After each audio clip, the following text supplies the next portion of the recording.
வீரன், இரண்டாம் கரிகாலன், ஈழத்து எல்லாரும் எங்கள் உயிர் தலைவன் மேதகுவே பிரபாகரன் அவர்களை சுவாசித்துக் கொண்டு, நேசித்துக் கொண்டு, வாசித்துக் கொண்டு தொடர்ச்சியாக தமிழ் தேசிய அரசியலை கரூர் மண்ணிலே நட்டு விதைப்பதில் எந்தவித சமரசமும் இல்லாமல் களத்தில் இருக்கிற வேட்பாளராக எங்கள் அண்ணன் நன்மாறன் இருக்கிறார்.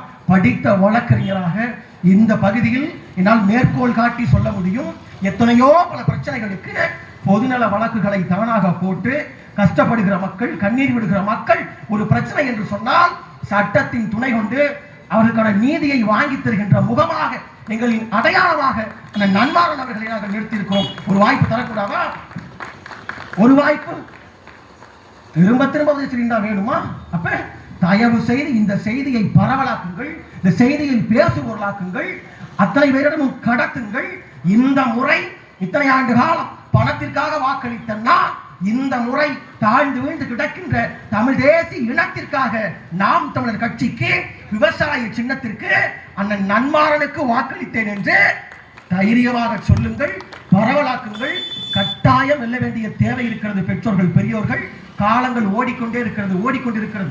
இந்த திருட்டு திமுக ஆட்சியை நாம் அப்புறப்படுத்த வேண்டும் என்று சொன்னால் சட்டமன்றத்தில் மற்ற கட்சி எம்எல்ஏ எல்லாம் போனாங்கன்னா பக்கோடா தின்னுட்டு, பலகாரம் தின்னுட்டு, சுகர் போடாம காப்பி குடிச்சிட்டு மேஜையில போய் டொக்கு டொக்கு டொக்கு டொக்குன்னு மேஜையை தட்டிட்டு இருக்கையை தேய்த்து விட்டு வருகின்றவர்களுக்கு மத்தியில் நான் சத்தியமாக சபதமிட்டு நாங்கள் பதிவு செய்கிறோம்.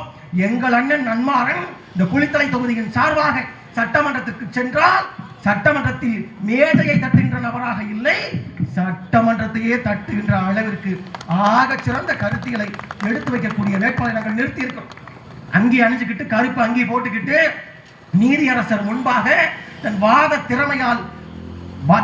திறமையை நீதிமன்றத்திலே முன்வைத்து தொடர்ச்சியாக போராடி வருகிற வழக்கறிஞர் நீதிமன்றத்திற்கு செல்வது போல சட்டமன்றத்திற்கு சென்றால் கட்டாயம் நமக்கான பிரச்சனைகள், நமக்கான கோரிக்கைகள் அத்தனையும் பேச முடியும். இதே காவிரி ஆற்று பிரச்சனை, ஆற்று மணல் திருட்டு, கனிம வள திருட்டு அத்தனைக்கும் எதிராக நாங்கள் தான் போராடி இருக்கோம் கடந்த காலத்தில்.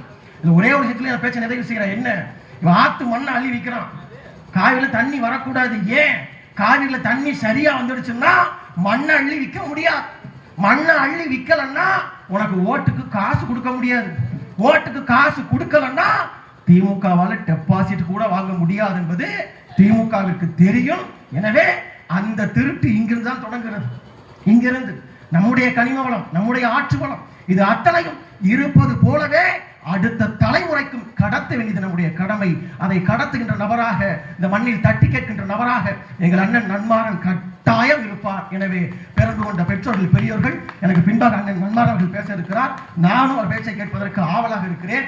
வெகு விரைவில் தேர்தலுக்கு முன்பாகவும் பேசுவோம், தேர்தலுக்கு பின்பாக வெற்றி விழா கொண்டாட்டத்தில், வெற்றி விழா நன்றி தெரிவிக்கும் கூட்டத்தில் இன்னும் அதிகமாக பேசுவோம். தமிழ்தாய் வாழ்க, தலைவர் பிரபாகரன் வாழ்க.